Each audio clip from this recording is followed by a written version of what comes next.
The message that changed humanity's future arrived on a quiet Tuesday morning at the Global Space Command Center. Red lights flashed across every screen in the control room as the alien transmission cut through Earth's normal communication channels. The staff stood frozen, watching as strange symbols danced across their monitors before automatically translating into human languages. "This is an urgent warning to the species known as humans," the message began. "You have recently achieved faster-than-light travel. Before you venture further into space, you must be warned about the galaxy's most dangerous predators, the Shadow Claws." Tom Reed sat at his desk in the Europa Research Station, watching the recorded message for the fifth time. As the station's lead xenobiologist, he had been studying alien life forms for the past 3 years, but nothing had prepared him for this. The holographic display showed images of the creatures, massive, dark shapes with constantly shifting patterns across their skin, like living shadows. "Their hunting efficiency is unmatched," the message continued. "They possess advanced camouflage abilities, superior strength, and lethal natural weapons. Multiple civilizations have fallen to these apex predators. The Galactic Council strongly advises Earth to strengthen its defensive capabilities and avoid deep space exploration until proper protection protocols are established." Tom leaned back in his chair, running his hands through his short brown hair. Something about the message didn't sit right with him. In his experience, nature rarely produced species that were simply evil or mindlessly aggressive. Every predator had its reasons, its own complex behaviors and social structures. The Europa station hummed quietly around him as he worked late into the night, analyzing the data attached to the warning message. The station, humanity's farthest permanent settlement in the solar system, housed 30 researchers studying the moon's vast oceans and potential alien microbes. "Still at it, Tom?" asked Dr. Bell, the station's medical officer, as she passed by his lab. "You've been staring at those Shadow Claw reports for hours." "Something's not adding up," Tom replied, pointing to his screen. "Look at these energy readings the Council provided. They show complex patterns, almost like a language. Why would a mindless killer species need such sophisticated communication?" Dr. Bell shrugged. "Maybe to coordinate their attacks. The Council seems pretty clear about the threat they pose." "Maybe too clear," Tom muttered, but his friend had already left. He spent the next few days analyzing every piece of information about the Shadow Claws. The Galactic Council, a federation of 17 spacefaring races, had provided extensive documentation about Shadow Claw attacks and territories to avoid. But technical data about their biology, social structure, or evolution was surprisingly scarce. 1 week after the warning message, Tom's research was interrupted by strange readings from the station's outer sensors. Energy patterns similar to those he'd been studying were appearing just outside Europa's orbit. He rushed to the observation deck, his heart pounding. Through the reinforced windows, he saw it, a shimmer in space, like heat waves rising from hot pavement. The station's computers began picking up more detailed readings: mass displacement, gravitational distortion, and those same complex energy patterns he'd been studying. "All personnel, this is Director Wells," the station's commander announced over the intercom. "We're picking up unusual readings that match Shadow Claw signatures. Please proceed to your designated safety zones immediately." But Tom didn't move. He stood transfixed, watching as the distortion grew stronger. The energy patterns weren't random or aggressive. They were structured, deliberate. They reminded him of the songs whales used to communicate across Earth's oceans. "Tom, what are you doing?" Director Wells' voice crackled through his personal communicator. "Get to safety now." "Director, I don't think these are attack patterns," Tom replied, his eyes fixed on his readings. "These energy signatures, they're too complex, too ordered. I think they're trying to communicate." Before anyone could respond, a new set of alerts blared through the station. Something was wrong with whatever was out there. The energy patterns became erratic, and the gravitational readings spiked dangerously. As Tom watched, the shimmer in space suddenly became solid, a massive ship, its surface rippling like liquid metal. But instead of attacking, it was tumbling, clearly damaged, heading straight for Europa's icy surface. The first contact humanity would have with the galaxy's most feared predators wouldn't be an attack, it would be a rescue mission. And Tom Reed would be right in the middle of it. The ship hit Europa's surface 3 miles from the research station. The impact sent tremors through the ice, making the entire station shake. Emergency alarms blared as chunks of frozen water and metal scattered across the moon's surface. "We need to send out a rescue team," Tom said, already pulling on his protective suit in the station's airlock chamber. Around him, other crew members rushed to secure loose equipment and check for damage to the station's structure. Director Wells grabbed his arm. "Are you insane? That's a Shadowclaw ship out there. The moment we open those doors, we're all dead. Or there's someone dying out there who needs our help," Tom argued, checking his oxygen levels. "Isn't that what humans do? Help others, even when we're scared." The director's face hardened. "This isn't some lost hiker, Tom. These creatures have destroyed entire civilizations. According to messages from people we've never met," Tom countered. He finished sealing his suit and grabbed a medical kit. "I'm going out there. If I'm wrong, at least I'll be the only one who dies." After a tense moment, Director Wells sighed. "Take Jones and Parker with you, but at the first sign of aggression, you get back here immediately." "That's an order." The 3 researchers drove their rover across Europa's icy surface. The crash site was easy to spot. A dark gash in the white landscape, steam rising where hot metal met frozen water. The ship was unlike anything they'd seen before, its hull seemingly alive with shifting patterns even in its damaged state. "Stay alert," Jones said, his voice tense through the radio. "These things can camouflage themselves." They approached the wreck carefully. A large tear in the ship's side revealed its dark interior. Tom's helmet lights illuminated twisted metal and strange, organic-looking technology. Then he saw it, a massive shape lying motionless among the wreckage. The Shadowclaw was bigger than he'd expected, easily 12 feet long. Its skin rippled with dark patterns like storm clouds, even while unconscious. What looked like armor was actually part of its body, biomechanical plates that shifted and changed color. One of its legs was trapped under a fallen beam, dark fluid leaking from the wound. "We should put it down while it's weak," Parker whispered, raising his weapon. "No." Tom moved between Parker and the injured creature. "Look at it. Look at the technology in this ship. These aren't mindless animals. This is a sentient being, and it's hurt." As if responding to his voice, the Shadowclaw's eyes opened. They were surprisingly beautiful, swirling pools of silver and blue. The creature tried to move but stopped, making a sound like distant thunder. Tom held up his empty hands. "We're here to help," he said slowly, even though he knew the creature probably couldn't understand him. To his surprise, the Shadowclaw's skin patterns changed, forming complex swirling designs that his suit's sensors registered as electromagnetic pulses. "It's trying to communicate," Tom realized. He took a step closer, ignoring Jones's warning shout. The Shadowclaw watched him approach, its patterns shifting faster.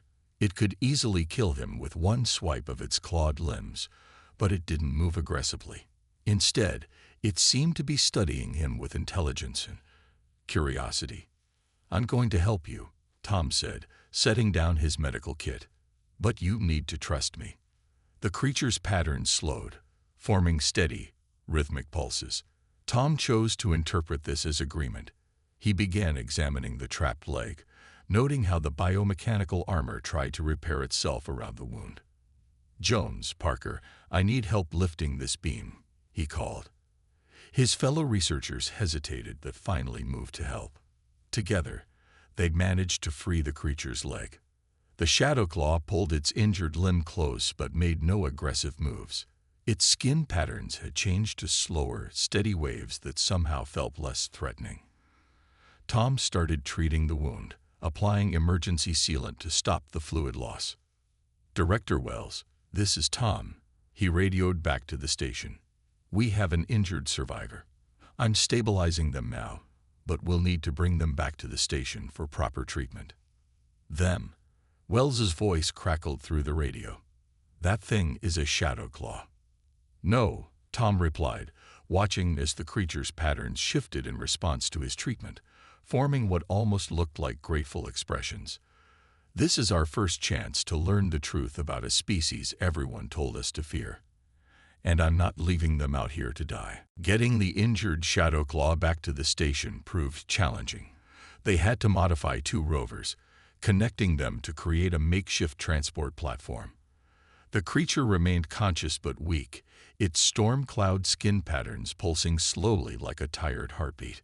"This is against every protocol we've received," Director Wells said, pacing in the station's largest research bay. They had converted it into a medical area for their unusual patient. "The Council will have our heads for this." Tom carefully attached monitoring equipment to the Shadow Claw's biomechanical armor. "Look at these readings, Director. Their technology isn't just worn, it's part of them. This is the most advanced biomechanical integration I've ever seen." The creature watched them with those silver blue eyes, its head turning to follow their movements. During the trip back, Tom had noticed how its skin patterns change whenever someone spoke, as if trying to understand their language. "I'm calling it Storm," Tom announced, checking the creature's vital signs on his tablet. "Because of the way its skin moves, like weather patterns." "Don't name it," Wells warned. "This isn't a pet. It's the most dangerous predator in the galaxy." As if understanding the tension, Storm's patterns shifted to form calm, steady waves. Tom had begun to recognize certain patterns. This one seemed to appear when the creature wanted to appear non-threatening. A loud alarm suddenly blared through the station. "Incoming transmission from the Galactic Council," the computer announced. "Priority 1. The main screen lit up with the image of Council Representative Mason, his alien features twisted in what looked like anger. "Europa Station, our sensors detect you have captured a Shadow Claw. You must terminate it immediately." "We haven't captured anyone." Tom stepped forward. "We rescued an injured survivor from a crash. They've shown no aggression." "That's exactly how they operate." Mason's voice grew harsh. "They appear harmless until it's too late. Your entire station is now at risk.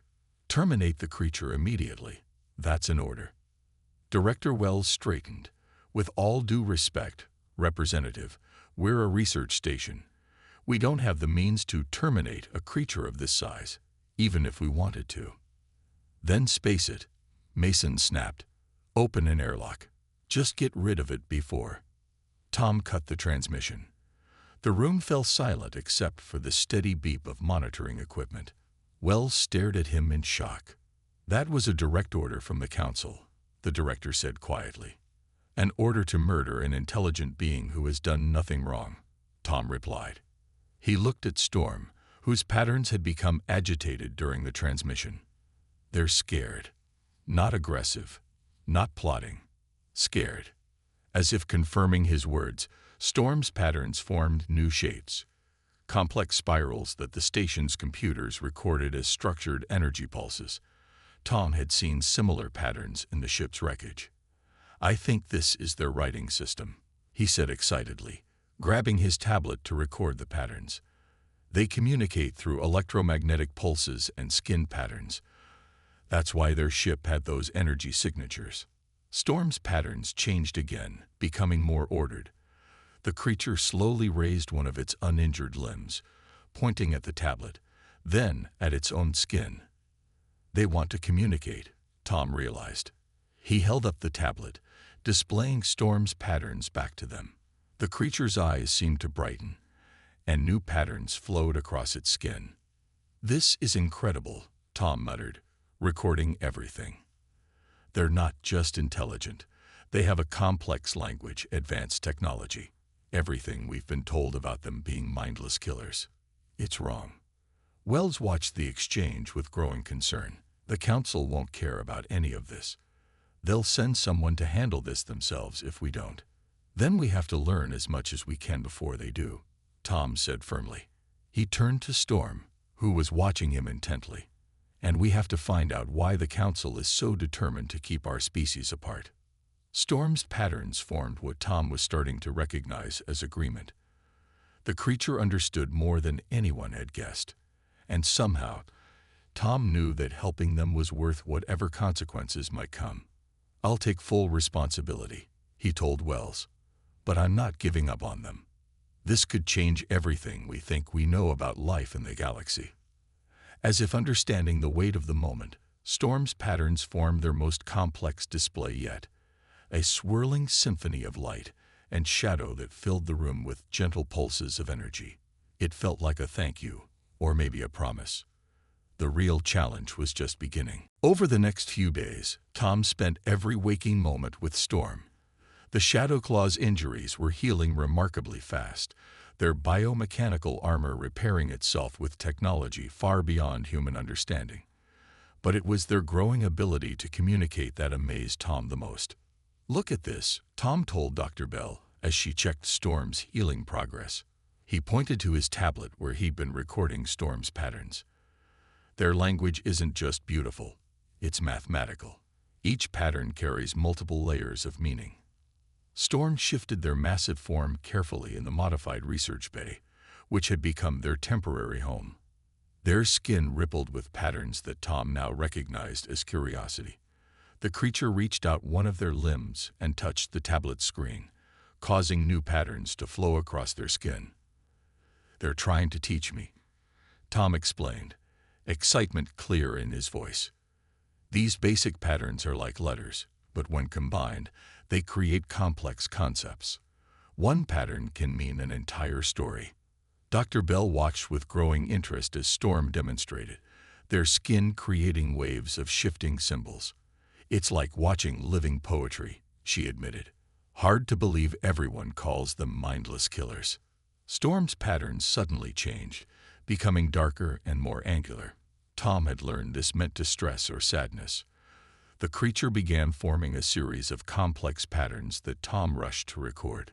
"They're trying to tell us something about their history," Tom said, studying the patterns.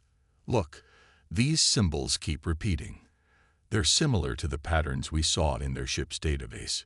Using a combination of patterns, gestures, and the electromagnetic pulses that the station's equipment could now detect, Storm began sharing their story.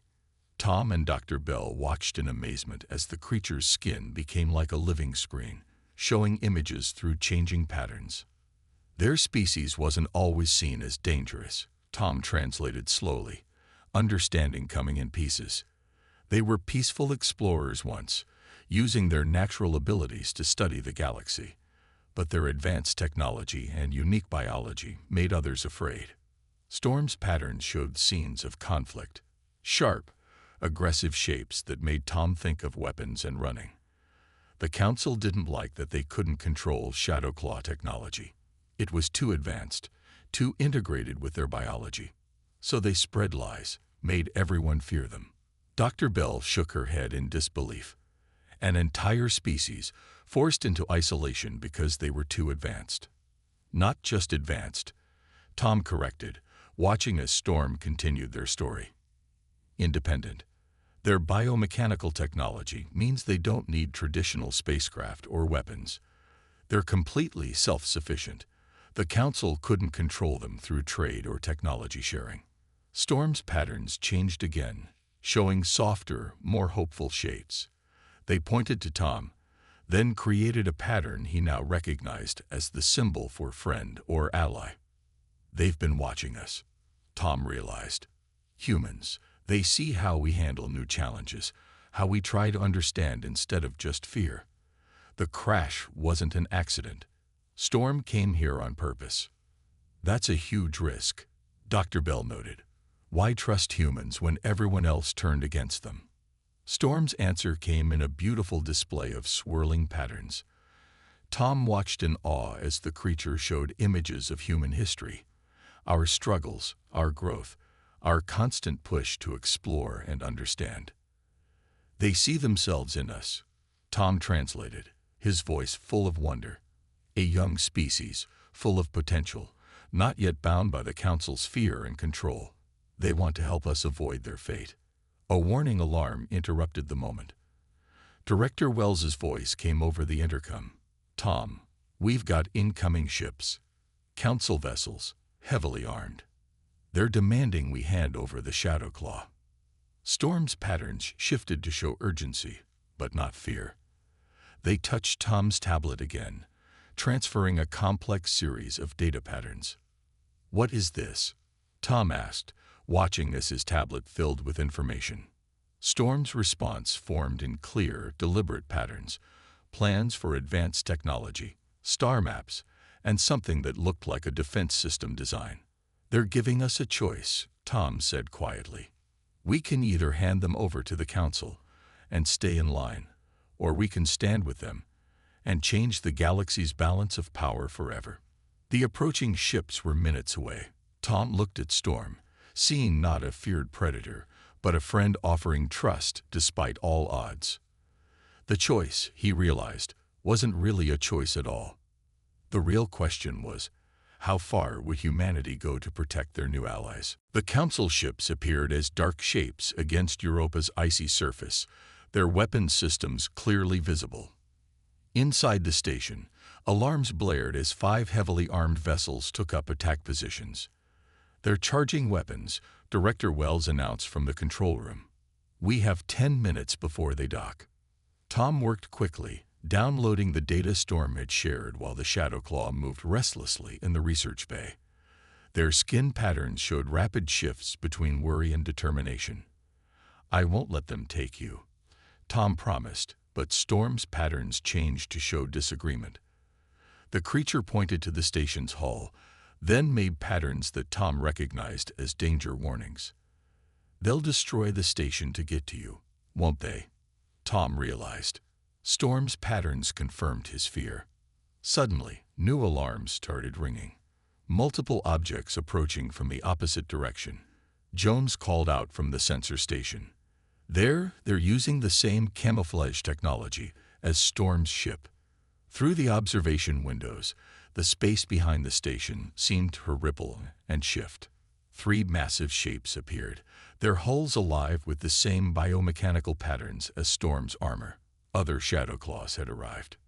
The Council ships are hailing us, Wells reported, his voice tense. They're ordering us to surrender Storm immediately. The main screen lit up with Representative Mason's angry face. This is your final warning. Europa Station. Hand over the Shadow Claw, or we will take it by force. Before anyone could respond, one of the new Shadow Claw ships moved between the station and Mason's fleet. Its hull pulsed with patterns similar to Storm's language, a clear warning. You dare to interfere, Mason snarled. This station is harboring a dangerous fugitive. Storm moved to the observation window, their skin displaying complex patterns that the other ships seemed to understand. The 3 Shadow Claw vessels took up defensive positions around the station. They're protecting us, Tom said in amazement. He checked his tablet, which had finished downloading Storm's data. And I think I know why. He quickly connected his tablet to the station's main computer. Streams of data filled the screens. Detailed scans of Council ships, weapon designs, and most importantly, proof of the Council's deception. Look at this, Tom pointed to a series of documents. The Council didn't isolate the Shadow Claws because they were dangerous. They did it because the Shadow Claws refused to share their biomechanical technology. The Council wanted to control it, weaponize it. Outside, the standoff continued. The Council ships held their position, but their weapons remained charged. The Shadow Claw vessels responded by powering up their own defense systems, their hulls shifting to reveal organic-looking weapon ports. We're picking up energy signatures from both sides, Jones reported.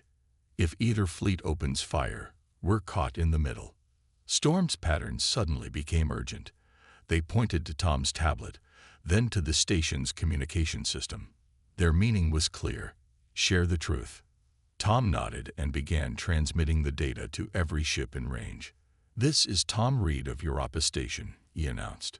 We're broadcasting proof of the Council's real actions against the Shadow Claw species. They weren't isolated for being dangerous. They were punished for refusing to let their technology be weaponized. Mason's face twisted with rage.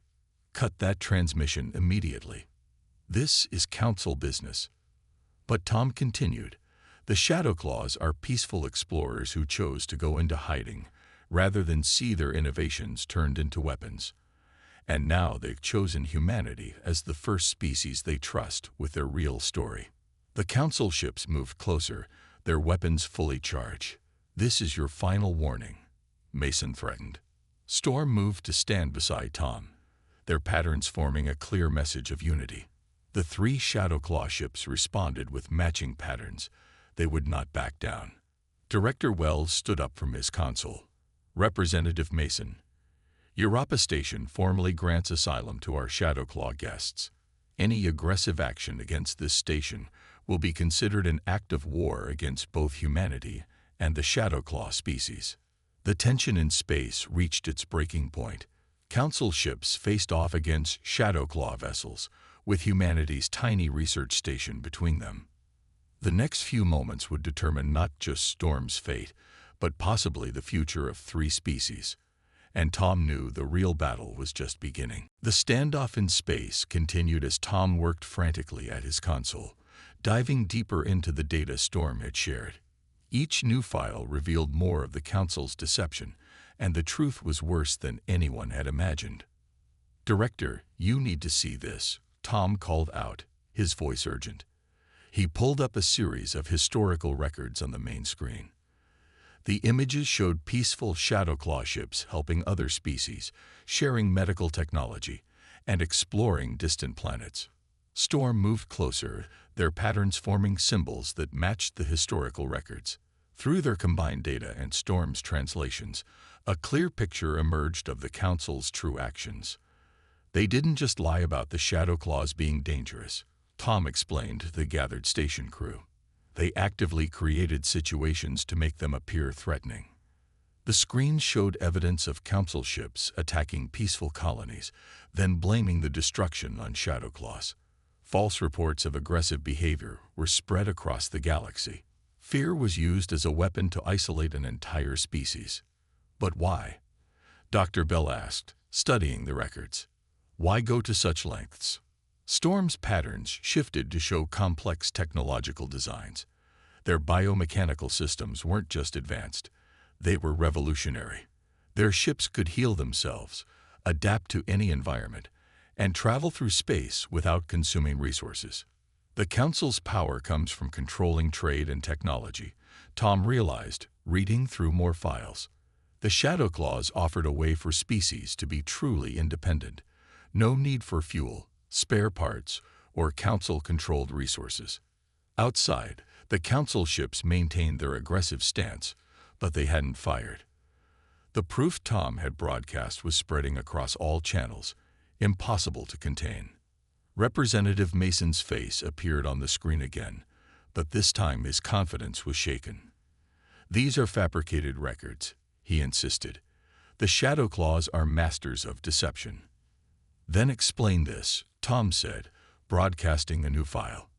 It was a council meeting recording from 30 years ago, showing Mason himself planning the campaign against the Shadow Claws.